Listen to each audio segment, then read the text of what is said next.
So who created God? अगर ये दुनिया भगवान ने बनाई तो भगवान को किसने बनाया? और अगर भगवान को किसी ने बनाया तो उसको किसने बनाया? ये कहाँ जाकर रुकेगा? बहुत पुराना क्वेश्चन है। इसको हम कलाम कॉस्मोलॉजिकल आर्गुमेंट भी कहते हैं, कई बार इसको फर्स्ट कॉज आर्गुमेंट भी कहते हैं कि पहला कॉज क्या था, कहाँ से शुरुआत हुई। मैं क्यों हूँ? क्योंकि मेरे पिता हैं। वो क्यों? क्योंकि उनके पिता हैं। इस तरह से अगर हम चलते रहें तो कहीं ना कहीं तो इसको रुकना चाहिए। पहली चीज क्या थी? पहला कॉज क्या था?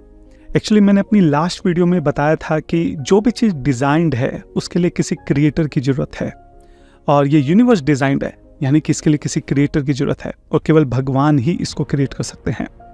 तो बहुत सारे कमेंट्स आए कि अगर भगवान ने ये यूनिवर्स बनाया तो भगवान को किसने बनाया?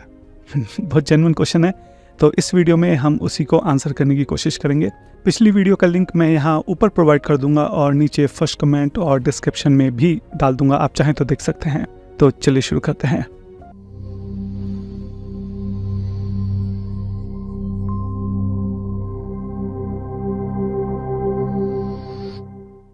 तो मैंने जनरली देखा है जिन लोगों को भगवान की डेफिनेशन नहीं पता, उन्हें पता ही नहीं भगवान का मतलब क्या है, ठीक है, वो इस तरह के सवाल उठाते हैं कि हु क्रिएटेड गॉड। बहुत आसान सरल भाषा में इसको समझते हैं। मान लो मैंने एक मशीन बनाई, मैं उस मशीन के अंदर हूं कि बाहर हूं? अगर मैंने मशीन बनाई है तो मैं उस मशीन के बाहर हूं, है ना? बिल्कुल ठीक इसी तरीके से भगवान ने ये मटेरियल वर्ल्ड बनाया। इस मटेरियल वर्ल्ड, जो मटेरियल वर्ल्ड है, ये टाइम स्पेस मैटर जैसे पदार्थों से बना है। यानी कि जो भगवान है वो टाइम से परे है। टाइम उन्होंने बनाया है, टाइम उनकी एक्सपेंशन है, उनकी शक्ति है। वो टाइम के अंदर नहीं आते हैं। ऐसा नहीं था कि कभी भगवान नहीं थे और फिर एक टाइम हुआ और उस टाइम पे भगवान बन गए, ऐसा नहीं है। जो भगवान है वो इटर्नल एंटिटी है। भगवान से ही समय बना है, भगवान से ही स्पेस बना है, भगवान से ही मैटर बना है। इस चीज को हमें थोड़ा समझना पड़ेगा, क्योंकि हमारी बुद्धि जो है वो भी इस प्रकृति से ही बनी है। तो इस प्रकृति से परे जब कोई बात हम करते हैं तो बुद्धि के लिए समझना कई बार वो बहुत मुश्किल हो जाता है। हम उसको इमेजिन नहीं कर पाते हैं, समझ नहीं पाते हैं कि हम क्या ऐसी कोई चीज़ टाइम से परे कैसे हो सकती है। वो इसलिए है क्योंकि हमारी बुद्धि भी इस प्रकृति से बनी हुई है, वो डिजाइंड ही नहीं है इस तरह की चीज़ों को समझने के लिए। इसलिए बहुत मुश्किल होता है कई बार इसको समझना।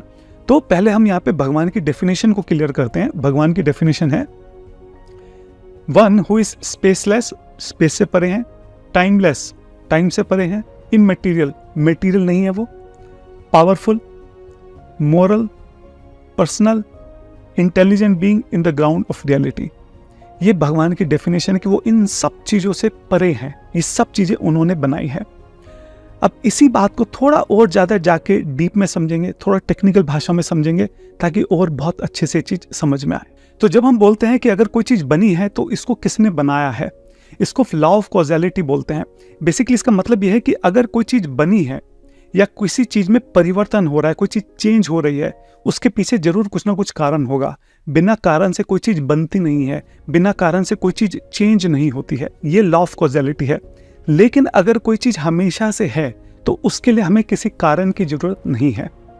तो पहले, यानी कुछ 100 साल पहले, ऐसा जो हमारी साइंटिफिक रिसर्च थी वो इस नतीजे पर पहुंची थी कि जो यूनिवर्स है ये इटर्नल है, ये हमेशा से ऐसा ही है। अगर ये हमेशा से ऐसा है तो फिर हमें किसी कारण की जरूरत नहीं है इसको एक्सप्लेन करने के लिए, क्योंकि ये तो हमेशा से ही है। फिर धीरे धीरे साइंस आगे बढ़ी, फिर Einstein theory of general relativity जो है प्रपोज करी गई, आइंस्टाइन ने करी। तो वहां से ये चीज पहली बार समझ में आई कि यूनिवर्स जो है वो इटर्नल नहीं है। एक समय था जब ये यूनिवर्स बना था, और धीरे धीरे फिर और साइंटिफिक रिसर्च हुई, धीरे धीरे और ज़्यादा हमको एविडेंस ऐसे मिलते चले गए, जिससे बात धीरे धीरे कंफर्म होती चली गई कि सृष्टि जो है वो इटर्नल नहीं है। फॉर एग्जांपल, जैसे एक ये हमको पता लगा कि जो ये यूनिवर्स है इसमें यूजेबल एनर्जी जो है वो धीरे धीरे खत्म हो रही है। अगर खत्म हो रही है इसका मतलब कि एक टाइम पे स्टार्ट हुई होगी। अगर इटर्नल होती तो एनर्जी अब तक खत्म हो चुकी होती। इसी तरह से हमको ये पता चला कि जो यूनिवर्स है धीरे धीरे एक्सपेंड कर रहा है। अगर एक्सपेंड कर रहा है तो यानी पहले ये किसी एक पॉइंट से स्टार्ट हुआ होगा। ये जस्ट मैं आपको 2-3 उदाहरण दे रहा हूँ। इस तरह के बहुत सारे जो है एविडेंसेस हमको मिले, जिससे ये बात धीरे धीरे कंफर्म हो गई कि ये यूनिवर्स जो है ये एक टाइम पे बना था। अब ये साइंटिस्टों के लिए एक बहुत बड़ी प्रॉब्लम क्रिएट हो गई, क्योंकि अगर ये बना था तो इसके पीछे कुछ ना कुछ कारण होगा। लॉ ऑफ कॉजेलिटी, कोई भी चीज बनी है या परिवर्तन हो रहा है किसी चीज में तो उसके पीछे कुछ ना कुछ कारण होगा। अब वो कारण क्या था वो ढूंढना था। अच्छा, मजे की बात यह है कि साइंटिफिक रिसर्च से हमको धीरे धीरे ये पता लगा कि ये दुनिया जो है बनती है या बिगड़ती है, लेकिन भगवद गीता में ये बात बहुत पहले से मेंशन है। भगवद गीता के 8 चैप्टर के 19 वर्ष में कृष्ण बताते हैं, भूत ग्राम स एवायम भूतवा भूतवा पल्लीयते रात्रे आग में वंश पार्थ प्रभवत्ते हर आग में। और पूरे इस चैप्टर में आगे पीछे के कई सारे वर्ष हैं जिसमें कृष्ण बताते हैं कि जो भौतिक प्रकृति है ये किस तरीके से बनती है, किस तरीके से खत्म होती है, लेकिन जो उनका इटर्नल नेचर है, जो भगवान स्वयं है, जो भगवान का धाम है, वो इटर्नल है, वो हमेशा बने रहता है, वो कभी खत्म नहीं होता है। तो जो हमें साइंटिफिक रिसर्च के बाद अब पता लगा, अभी कुछ 100 साल पहले, वो भगवद गीता में हमेशा से पहले से मेंशन था। तो ये जो यूनिवर्स बना, जिस पॉइंट पे बना, तो यहाँ पे हमने इसका नाम दिया बिग बैंग। साइंटिस्टों ने इसका नाम दिया बिग बैंग, कि उसको हम बिग बैंग बोलेंगे कि बिग बैंग से ये यूनिवर्स आया। अब सोचने वाली बात यह कि जब यूनिवर्स बना उसी वक्त टाइम, स्पेस, मैटर, ये सारी चीजें उस टाइम बनी, यानी कि जिसने इसको बनाया, जो भी इसका कारण रहा होगा, वो यानी कि इससे परे है।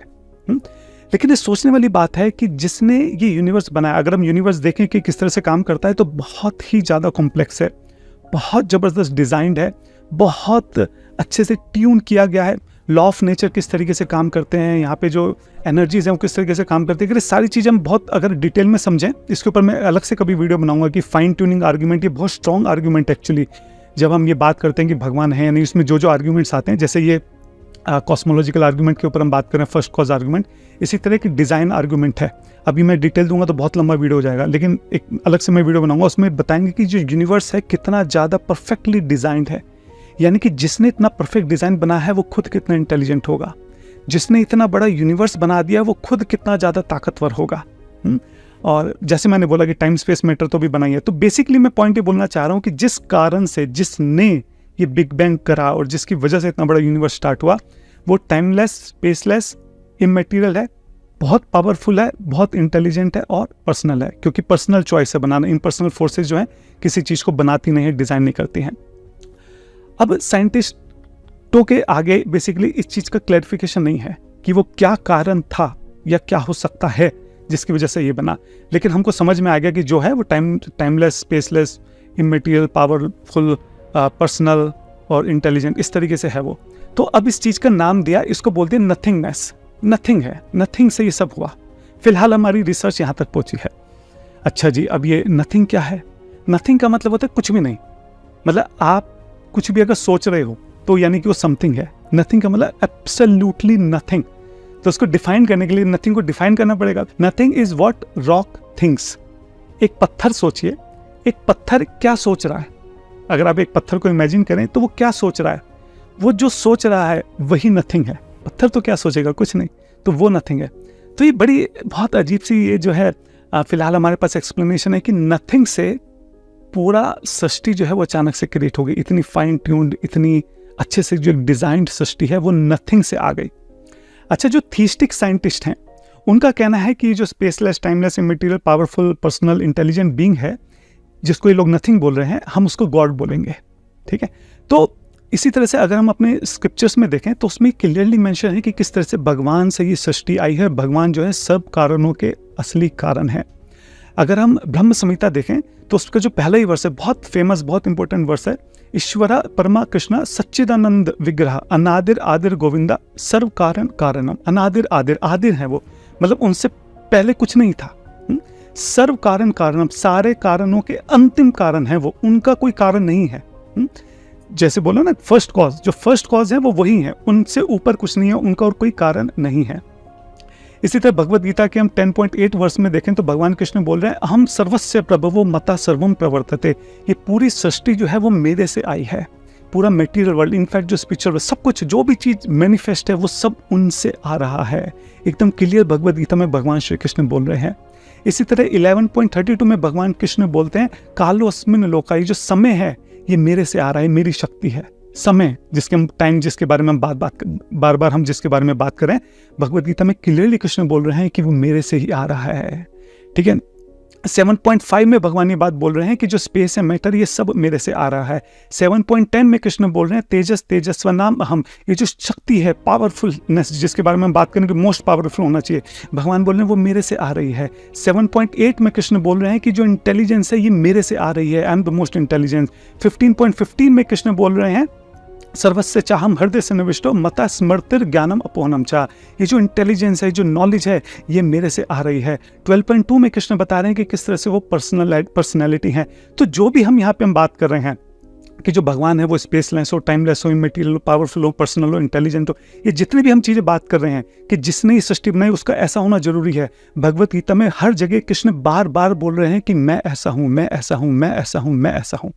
इसलिए हम उसको नथिंगनेस बोलने की बजाय हम उसको कृष्ण बोल देते हैं।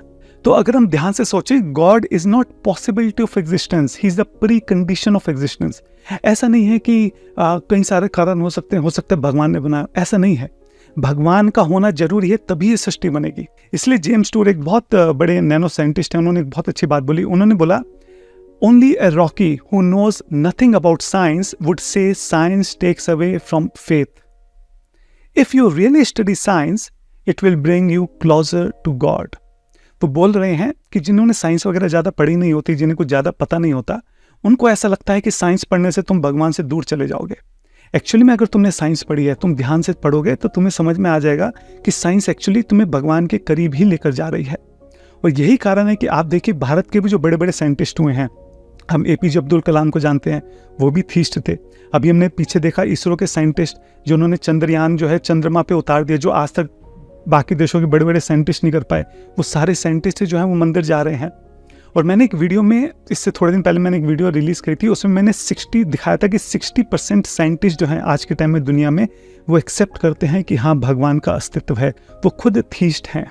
और एक बात मैं दोबारा से यहाँ पे बहुत स्ट्रेस देकर बोलना चाहता हूँ कि कोई भी ये ना समझे कि तुम्हें साइंस पता है तो तुम थीस्ट हो गए या तुम एथीस्ट हो गए। साइंस का आस्तिकता से या नास्तिकता से कोई लेना देना नहीं है।